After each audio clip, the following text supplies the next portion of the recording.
que vous vous souvenez de cette vidéo?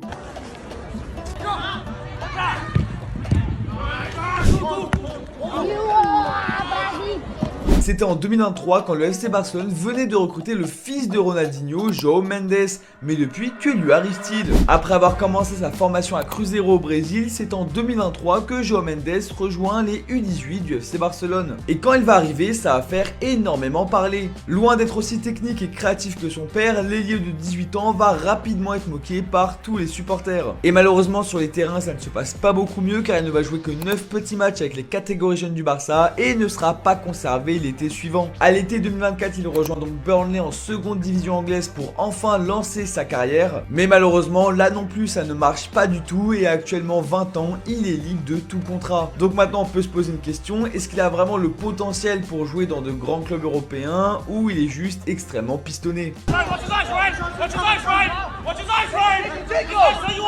Ne faites jamais comme Rafael Leao, les gars. Regardez son évolution capillaire. On va commencer là, au début, départ instantané. Regardez comment ses cheveux, ils bandent, les gars. En plus, il est content, il est fier. Mais mon gars, c'est un flop, là. Ses locks, ils sont bien hauts, les gars, dégradés, les gars, bien hauts. Mais en vrai de vrai, comme il a une petite tête, en vrai de vrai, ça lui va bien. On va pas se mentir. Ses locks, ils sont tellement vite poussés que maintenant, avec ses barrel twist, on a l'impression qu'il est en taper. Regardez comment c'est court. T'es en train de faire le mec, hein, mais voilà, il est au top 5 des meilleurs locksés footballeurs au monde, les gars. Il a des locks de fou malade, on va pas se mentir. Regardez, les gars. Et pour tous ceux qui ont des cheveux afro, là, écoutez-moi très bien, j'ai un plan pour vous, vous allez payer moins cher. Pour tous ceux qui veulent se coiffer pour pas cher, mettez la vidéo en favori, likez, republiez la vidéo, écoutez bien. Et une application, c'est le Uber de la coiffure afro. C'est une application qui met en relation des gens qui veulent se faire coiffer, des coiffeurs, des coiffeuses afro pour pas cher. Sur cette application, vous avez un rendez-vous en 2-2. C'est fini de galérer sur Instagram, TikTok, Snapchat. Le lien de l'application est dans ma bio TikTok. Si vous avez une question, venez dans les commentaires ou envoyez-moi un message privé, les gars. En 2-2, vous avez un rendez-vous pour pas cher, les gars, sur cette application. Si vous n'arrivez pas à télécharger, j'ai un tuto là, qui est épinglé où je vous explique comment télécharger sur votre téléphone. Sur ce, à la prochaine. Tourelle, c'est tellement un espion allemand, un infiltré, un Dutch venu pour couler la sélection anglaise. Pardonnez-moi, la liste des roast beef vient de sortir. Hugo Dean Anderson, Jordan Pickford, James Trafford. Voilà, il y en a qui discutent l'absence de Nick Pope, je peux le comprendre. En défense, Dan Burn, Guéhi, Rhys James, Konsa, Lewis Kelly, Kwanzaa, Jet Spence, John Stones. Rien que pour la présence de Jet Spence, moi je valide. Et là on arrive là où ça fâche. Au milieu de terrain, Elliot Anderson, Gibbs White, Henderson, Jordan Henderson, Loftus-Cheek, Declan Rice, Morgan Rogers. En attaque, Jared Bowen, Eberechi Eze, Gordon, Kane, Rashford. Toujours là pour représenter la patrie.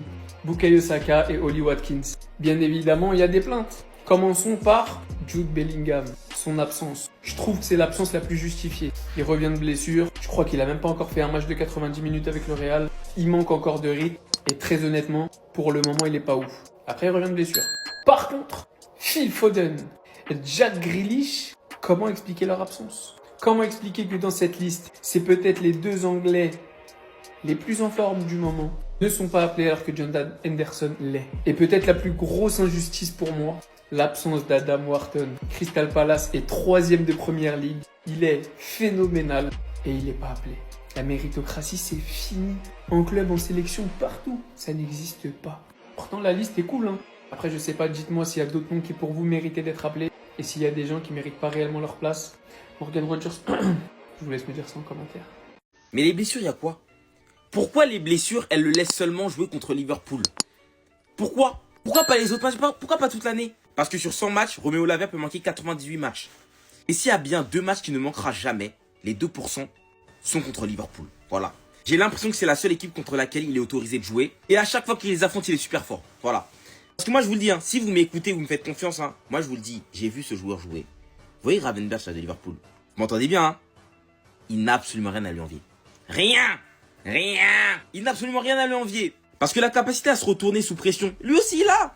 Il le fait super bien même. Et le seul problème, c'est que je peux pas prouver tous mes dires parce qu'il est tout le temps blessé. Parce que sachez que ce type-là, lorsqu'il est en forme, il est titulaire dans l'équipe de Chelsea. Il est titulaire au milieu de terrain. On se rappelle même que l'année dernière, c'était Enzo Fernandez qui goûtait le banc lorsque Lavia était en forme. Ou même Maresca, on voyait même Caicedo défenseur droit pour pouvoir faire jouer Lavia, pour vous dire à quel point il est important et il est fort. Parce que lorsqu'il est présent, le milieu de terrain est équilibré et il est surtout cadenassé. Voilà, lui et Caicedo dans le double pivot, c'est sécurisé, c'est bouclé avec le cadenas. Mais malheureusement, il est jamais présent. Et les seules fois de l'année où il est là, c'est face à Liverpool et demain il sera là parce qu'il est revenu de blessure. Après titulaire, je ne sais pas, même s'il y a eu quelques minutes face au Benfica. Hâte de le voir pour son match annuel et j'espère vraiment que les blessures vont le laisser jouer plus de matchs.